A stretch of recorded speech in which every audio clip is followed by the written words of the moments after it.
दीनदयाल प्रकल्पाअंतर्गत मी शेती केलेली आहे आणि दसपन्नीच्या 2-3 फवारण्या झालेल्या आहेत. त्याच्यामुळे कॉटनवर कोणत्याच प्रकारचा रोग दिसून नाही राहिला आणि क्वालिटी पण चांगली. कोणकोणत्या फवारण्या केल्या तुम्ही?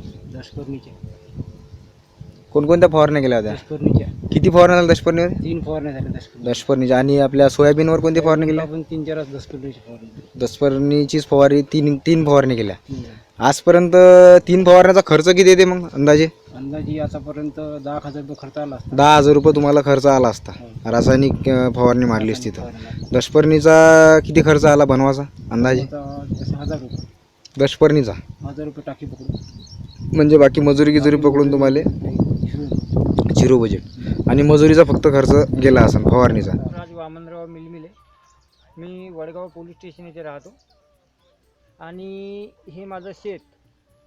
मी जवळपास 20 वर्षापासून शेती करतो आणि शेती करत असताना आम्हाला काही जी अडचणी आहे आणि शेतीवर जो होणारा खर्च आहे तर याचा विचार जर केला तर आम्हाला काही फारसं असं उरत नाही.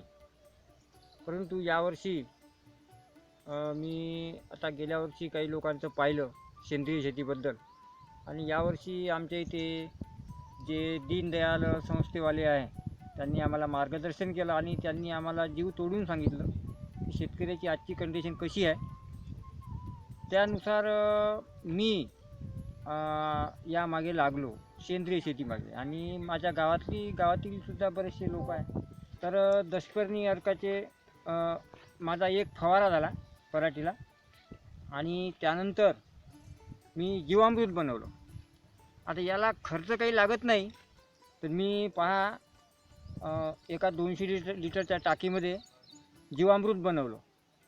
30 किलो शेण, 2 लिटर दही आणि त्यामध्ये त्यांनी 5 लिटर मला गोमूत्र सांगितलं होतं. मी 10 लिटर टाकलं आणि 2 किलो त्यामध्ये डाळीचे बेसन आणि 2 किलो गूळ.